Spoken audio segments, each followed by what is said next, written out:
Saludos hermanos y amigos, que el Señor los bendiga. Para hoy, Mateo capítulo 5, verso 10, que nos dice lo siguiente. Bienaventurados los que padecen persecución por causa de la justicia, porque de ellos es el reino de los cielos. Inicialmente, veamos dos curiosidades relacionadas con esta bienaventuranza.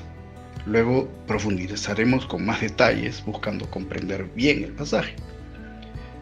Y notamos que en la lista de las bienaventuranzas existen dos de ellas que tienen recompensas idénticas.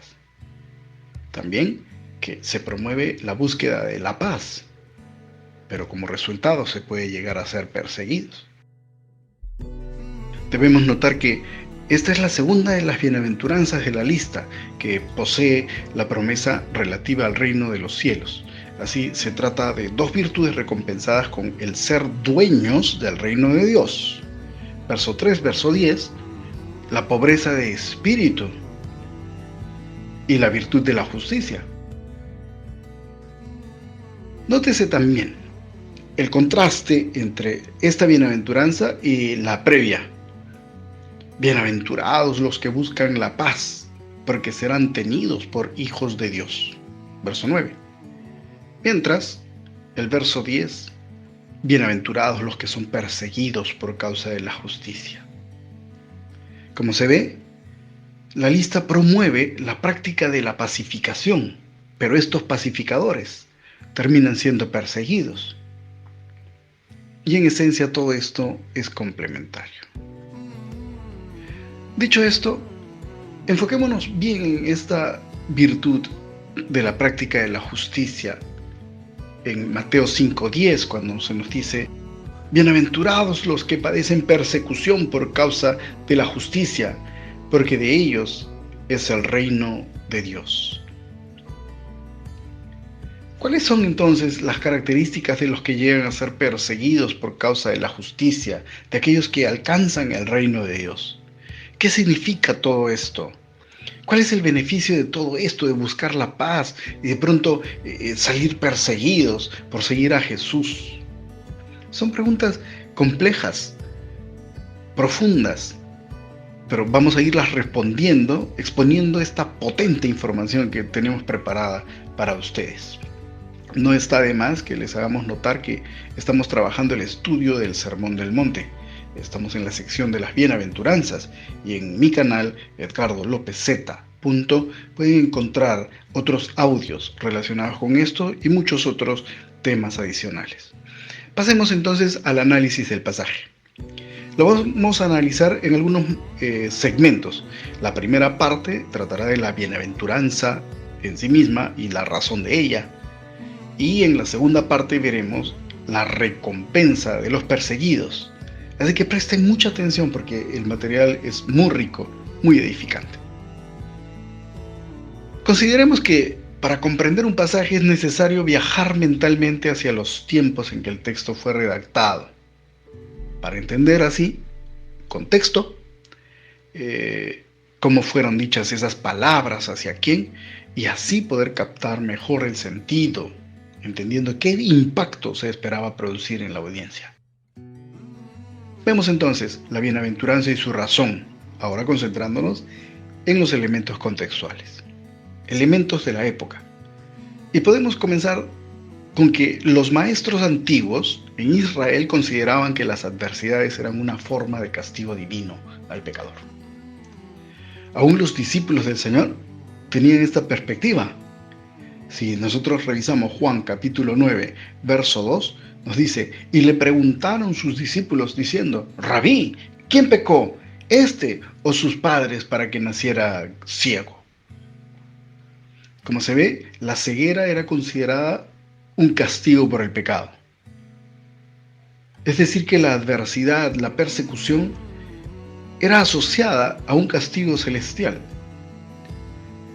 Y teniendo en mente esto, la expresión del Señor Jesucristo con esta bienaventuranza pudo haber sonado para ellos como: bienaventurados los reprobados, porque ellos son los dueños del reino esperado.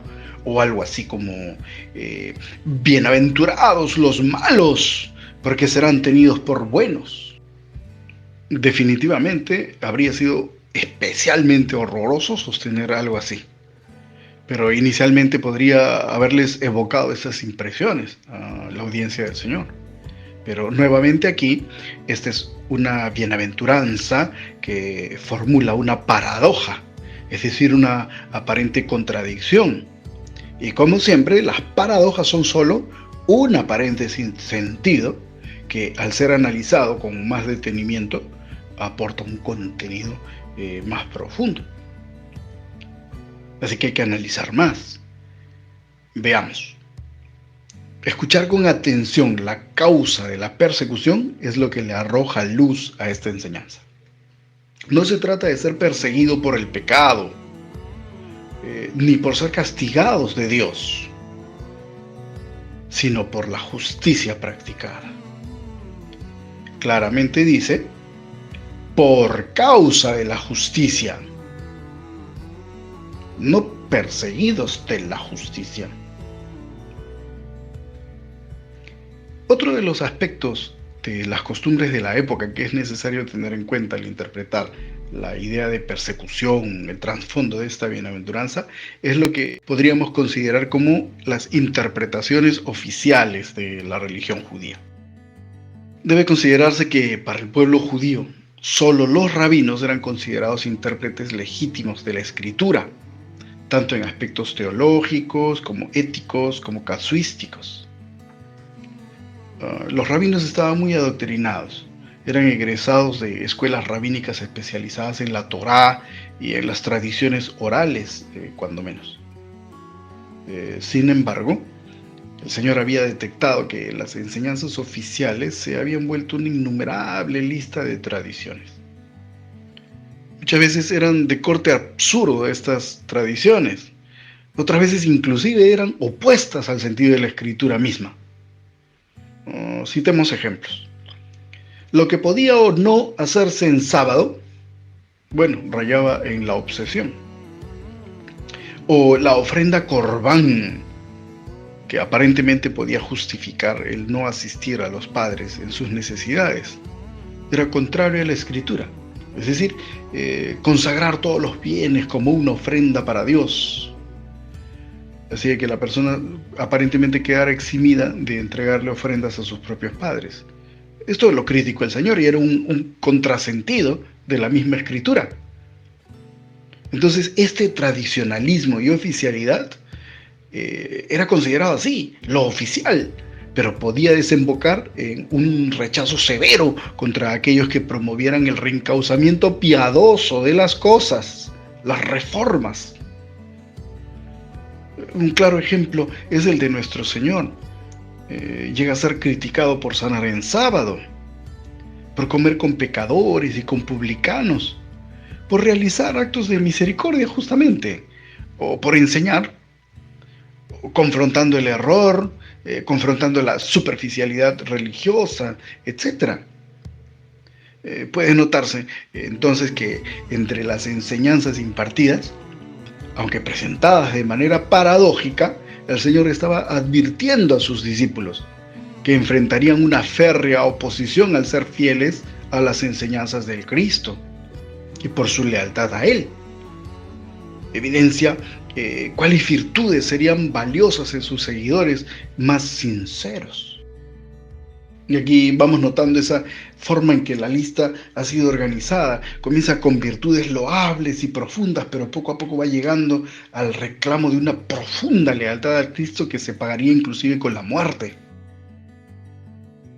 Así que, en síntesis, con esta bienaventuranza, el Señor está exclamando algo así como: ¡Oh, la bienaventuranza de los que parecen castigados de Dios con las persecuciones, pero siendo en realidad los verdaderos practicantes de la justicia! Luego, para comprender mejor el pasaje, considero que también es útil que revisemos los términos que se han utilizado en la escritura en las lenguas bíblicas. En este caso debemos seleccionar la palabra justicia. En el libro de Mateo encontramos dos términos griegos que se pueden traducir justicia: crisis y dikaiosune. La palabra crisis se traduce como juicio, como veredicto, como decisión, y obviamente esa decisión relacionada con la condena o absolución en juicio. También el término crisis se traduce por justicia en el verso 23 de Mateo 23. Dice: ¡ay de vosotros, escribas y fariseos hipócritas! Diezmáis la menta, el eneldo y el comino, pero dejasteis lo más importante de la ley, la justicia, crisis, la misericordia y la fe. Entonces el término crisis tiene que ver con juicio, también con rectitud, con decisión. Pero el otro término que se utiliza en el libro de Mateo es el término griego dikaiosune, que se puede traducir como justicia y connota mejor la idea de algo recto, la rectitud. Dikaiosune. Y el verso que nos ocupa, que es Mateo capítulo 5, verso 10, traduce justicia del término griego dikaiosune. Por esto entendemos que lo que el Señor advierte como causa de la persecución de los discípulos es la práctica de lo que es recto. Eso trae la persecución, la práctica de lo que es recto en esta bienaventuranza. Ahora, continuando con el análisis de términos, debe notarse que la idea de justicia es variada en la Escritura. Contiene la idea de derechura, nos dice el diccionario Certeza. Se está refiriendo a lo derecho, una acción que está conforme a la norma. Luego, en las relaciones horizontales entre los hombres, la justicia es aquello que promueve el bienestar y la paz de la comunidad. Puede incluir, por ejemplo, la ayuda al pobre también. Otro de los contenidos del término, y de gran relevancia, es que el término justicia alude a una relación correcta con la voluntad de Dios, la conformidad con las demandas y obligaciones de la voluntad de Dios. La justicia es lo contrario al pecado. Nótese, por ejemplo, para definir estos últimos aspectos, Eclesiastés capítulo 7, 20. Y nos dice: ciertamente no hay hombre justo en la tierra, que haga el bien y que nunca peque. ¿Se notan los términos? Aparece la idea del hombre justo, es decir, el que practica la justicia. Se critica: no hay uno que practique la justicia. Y luego pone un término paralelo, un sinónimo: que haga el bien. Justicia, el bien. Y la antítesis, lo opuesto: nunca peque. Justicia y bien opuestos a pecar. Entonces el término justicia contiene no tanto la idea de equidad, que sería el primer enfoque que le daríamos en el castellano, sino tiene que ver con la idea de practicar lo que es relacionado a lo bueno, lo moral, lo que es correcto, la voluntad de Dios, la justicia, la rectitud. La justicia es entonces rectitud o santidad. Por eso, después de analizar los términos y su uso en la Escritura, tenemos más claridad. La bienaventuranza que estamos estudiando podría parafrasearse del siguiente modo: bienaventurados los que, por practicar la santidad y conformarse a la voluntad de Dios, sus reglas, sus mandatos, valores, por ocuparse del bienestar común, son perseguidos. Bien. Hasta aquí hemos referido aspectos estilísticos, contextuales y semánticos. Ahora continuamos reflexionando, pero esta vez haciendo un análisis histórico. Y aquí le invito a prestar mucha atención, porque esto va a develar verdaderos retos, verdaderos desafíos personales. Lo que viene es fuerte. Y en el análisis histórico hay aspectos que deberíamos considerar. ¿Acaso han sido perseguidos los creyentes? ¿Lo continúan siendo? De ser así, ¿qué causa dicha persecución? Y vamos a responder considerando las persecuciones en la historia, en nuestro tiempo, sus causas, la práctica de la justicia justamente en estos asientos. Y los creyentes han sido perseguidos en la historia, siendo para nosotros esto una señal de fidelidad a Cristo. Una mirada a la carta a los hebreos y a la historia romana nos muestra que a lo largo del tiempo los creyentes han sufrido diversas maldades que muchas veces rayaron en el sadismo de perseguidores. Leemos en Hebreos, nos dice: otros fueron torturados al no aceptar liberación para alcanzar otra resurrección mejor. Y otros sufrieron la prueba de escarnios públicos y azotes, además de cadenas y cárcel. Fueron apedreados, tentados, aserrados, murieron pasados a cuchillo. Anduvieron errantes, vestidos con pieles de ovejas, con pieles de cabras, indigentes, afligidos, maltratados. El mundo no era digno de ellos. Deambulando por desiertos y montes, en las cuevas y cavernas de la tierra. Hebreos 11, 35 al 38. Nos muestra esta dureza, esta hostilidad experimentada por los creyentes en tiempos del primer siglo. Pero seguido podemos citar también a Barclay, a quien me gusta leer mucho, se los he dicho, y puede ilustrarnos la hostilidad y la dura experiencia de la Iglesia en ciertos tiempos del Imperio Romano. Dice: era literalmente cierto que una persona tenía que amar a Cristo más que a su padre, a su madre, a su esposa, su hermano o su hermana. El cristianismo suponía a menudo escoger entre las personas más queridas y Jesucristo. Además, los castigos que tenía que sufrir un cristiano eran terribles, más allá de toda descripción. Todo el mundo sabe que los cristianos se echaban a los leones o se quemaban en el patíbulo, pero estas eran muertes piadosas. Nerón envolvía a los cristianos en betún y les prendía fuego para usarlos como antorchas vivientes en sus jardines. Los cubría con pieles de animales salvajes y les lanzaba perros de caza para que los descuartizaran.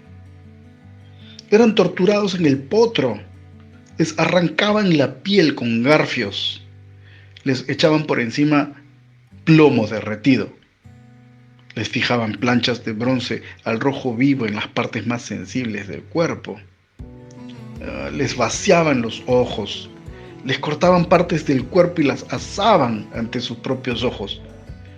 Les abrazaban las manos y los pies mientras les echaban agua fría para prolongar su agonía. No es agradable pensar en estas cosas, pero uno tenía que estar dispuesto a sufrirlas si estaba de parte de Cristo. Tenemos a Barclay comentando Mateo capítulo 5, el verso del 10 al 12. Y de hecho han habido más formas de persecución institucionalizada. En fechas posteriores tuvimos, por ejemplo, la Santa Inquisición. Era la contrarreforma protestante. Tuvimos las persecuciones comunistas, las persecuciones musulmanas, etc. Hay que sumar a esto que es bueno entender que las persecuciones contra los creyentes no son cosa del pasado. Hay que reflexionar. Ocurren aún en el presente, en diversas partes del mundo. Aquí podemos usar como referente la lista mundial de las persecuciones. Esta clasifica los primeros 50 países perseguidores de creyentes cada año. Una breve mirada nos hace notar que las persecuciones de los creyentes son más intensas en Afganistán y Corea del Norte, pero que existe un enorme impacto a nivel mundial. Cito números. Más de 360 millones de cristianos sufren por su fe altos niveles de persecución y discriminación. 1 de cada 7 cristianos es perseguido en el mundo. 1 de cada 5 en África, 2 de cada 5 en Asia, 1 de cada 15 en América Latina. 5.898 cristianos fueron asesinados en el 2022. 5.110 iglesias fueron atacadas, 6.175 cristianos fueron o están detenidos. Estas estadísticas, amigos, no son solo números, muestran una dura realidad. Aproximadamente 0.05%, es decir, 5 centésimas de la población mundial es perseguida por ser cristiana. Se trata de una cantidad exorbitante. Comparemos, equivale a repetir 11 veces toda la población actual del Perú, que es de aproximadamente 33 millones. 33 por 11, por 1 millón. Son cifras verdaderamente altas y obviamente muy tristes. Pero ¿qué es lo que las detonan?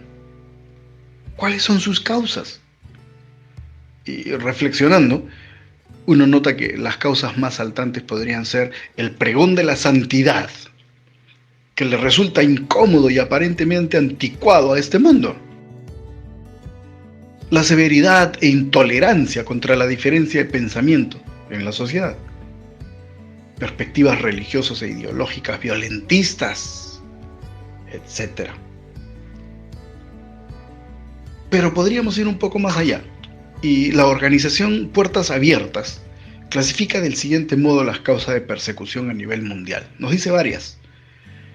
La opresión islámica, el nacionalismo religioso, la opresión tribal, hostilidades etnorreligiosas, proteccionismo denominacional, opresión comunista y postcomunista, la intolerancia secular, la paranoia dictatorial, corrupción, crimen organizado. Vemos entonces que los creyentes en diferentes partes del mundo se ven hostigados, y es por causa de la fe que promueven y que existen varios detonantes que impulsan dicha hostilidad. Reflexiono y adicionalmente podríamos decir que la reacción adversa es resultado de la arrogancia de un mundo que se considera más sabio que la escritura divina, que cree que sus preceptos, sus ideas y sus principios son verdaderamente morales, que es verdaderamente lo bueno, el referente, pero menosprecia los valores espirituales de la fe cristiana y en Cristo, que son buenos en sí mismos. Entonces la persecución llega a ser el resultado de un mundo que dice que marca la pauta y fustiga con arrogancia a los que considera errados, pues. Por otra parte, se percibe también una extrapolación como una reacción psicológica. No les gusta la fe y entonces se lanzan hacia el otro extremo, a perseguirla. Entonces han sumado a su frustración contra los creyentes ira. Entonces tenemos un cóctel de antipatía, desdén, arrogancia, conductas reactivas, etc. Amados, en esencia los cristianos sufren en todos los tiempos, en todos los lugares, en diferentes persecuciones y resistencia, y en distintos niveles de gravedad. Estos creyentes son quienes sufren diversas formas de persecución, pero por practicar y promover la santidad, por ser fieles al Señor Jesucristo, en un mundo que cada vez los tolera menos. Wayne Partain y Bill Reeves describen esto de esta manera. Los humanistas que destronan a Dios y exaltan al hombre nos llaman fanáticos, radicales, derechistas, etc. porque defendemos la moralidad bíblica, la santidad del matrimonio, la disciplina de los hijos, etc. Y porque condenamos el aborto, toda clase de inmoralidad sexual, incluyendo la homosexualidad, el uso de drogas, el suicidio, la eutanasia, etc. Tales incrédulos nos dicen: no impongan su moralidad sobre nosotros. Pero por todo lado ellos imponen su inmoralidad sobre otros. Como vemos, amados, se cumple la Escritura. La Escritura nos dice en 1 Pedro 4:4: a estos les parece cosa extraña que vosotros no corráis con ellos en el mismo desenfreno de disolución y os ultrajan. Comprendiendo esto y las circunstancias, vemos que estos perseguidos e injuriados son considerados bienaventurados. Esos son los que son dignos de reconocimiento, los que gozan de una condición privilegiada, nos dice el Señor. Hemos visto entonces la bienaventuranza y su razón. Veamos brevemente la segunda parte, que es la recompensa de los rectos perseguidos. Ese reino de los cielos, ¿qué significa? ¿Cómo te afecta? No dejemos de lado la recompensa, ese reconocimiento del que son merecedores los perseguidos, los que practican la justicia. Pero, ¿por qué son bienaventurados? Medite bien. ¿Por qué son bienaventurados? No es por ser perseguidos. ¿Por qué son bienaventurados? Porque a ellos les pertenece el reino celestial, nos dice nuestro Señor. Esa es la bienaventuranza. Son bienaventurados porque a ellos les pertenece el reino celestial. Porque de los tales es el reino de los cielos, versaba. Quiero abreviar de otra manera esta bienaventuranza. ¡Oh, la bienaventuranza de aquellos que poseen el reino de Dios! Deseo omitir, obviamente, el antecedente y nos concentramos en este consecuente. Y así se puede entender por qué se les llama a los discípulos fieles bienaventurados. Son bienaventurados porque poseen el reino de Dios. Y en este caso se evidencia el motivo de la felicidad. Ser poseedor del reino de Dios tiene las lógicas implicancias de salvación, de vivir en comunión con Dios, de andar en obediencia a la voluntad divina, de haber recibido el perdón eterno del pecado, de haber sido liberado del veredicto adverso del juicio final. ¡Qué alegría por eso! No saberse condenado, sino salvado, liberado de la condenación eterna. Ese es el ciudadano del reino de Dios. Ese es el que posee el reino de Dios.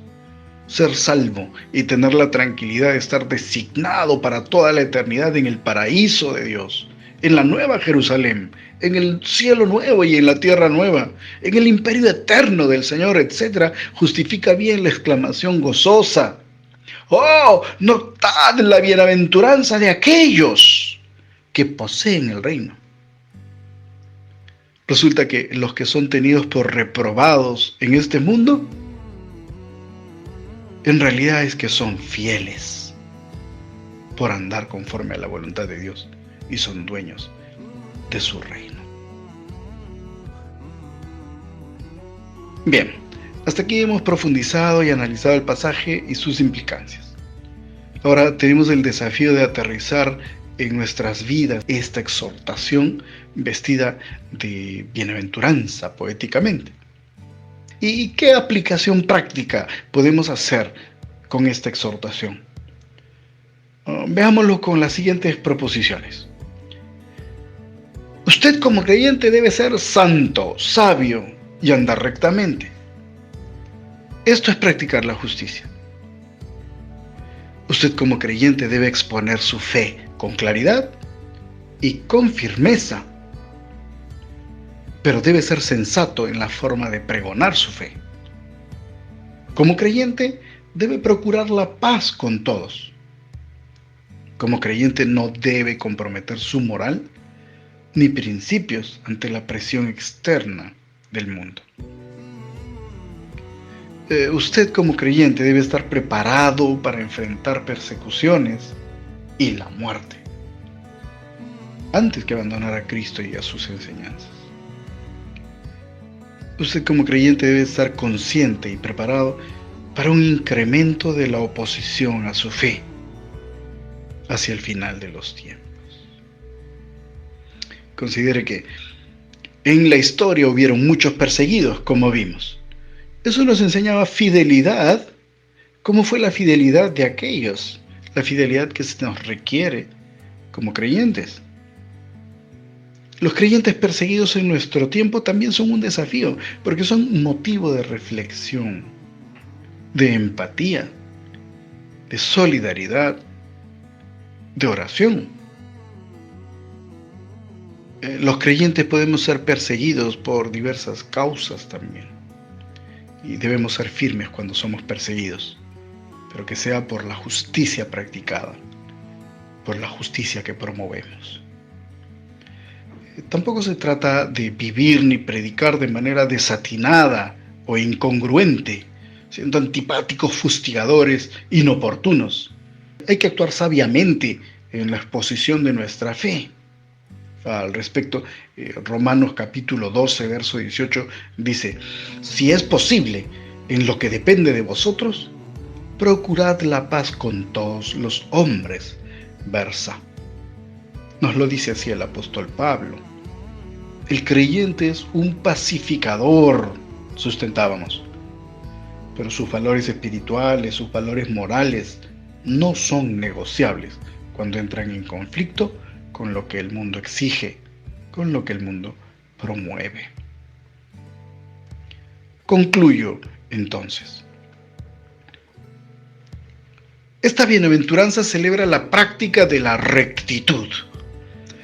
Se destaca que la práctica de la voluntad de Dios debe ser tal que ante la oposición más férrea no ceda, enfrentando si es necesario toda clase de sufrimientos e incluso la muerte misma. El creyente que es humillado así no debe sentirse abatido, ni desanimarse, ni confundirse deseando dar marcha atrás en su fe. Todo lo contrario. Saberse digno del más sublime y honorable reconocimiento. Bienaventurados. Por un lado, el creyente que es perseguido es visto como bienaventurado delante de Cristo por dicha lealtad. Por otra parte, tiene el más profundo consuelo de saberse salvo y partícipe seguro del reino celestial de Cristo en el presente y en la era venidera. Ahora medite lo siguiente. ¿Qué tan leal está siendo usted a Cristo? ¿Qué tanta determinación muestra en obedecer la voluntad de Dios ante las presiones de este mundo? ¿Se determinará a practicar la voluntad de Dios con firmeza, con fidelidad? Hágalo así. ¡Oh, la bienaventuranza de los que parecen castigados de Dios por las persecuciones, siendo en realidad verdaderos practicantes de la justicia, de la santidad, de la voluntad de Dios y de ocuparse del bienestar común! Son estos los que participan del celestial reinado de Cristo. Oramos. Señor, te damos gracias por la instrucción bíblica. Te damos gracias porque es hermoso escarbar, aprender, profundizar en el análisis, en el contenido de tu palabra.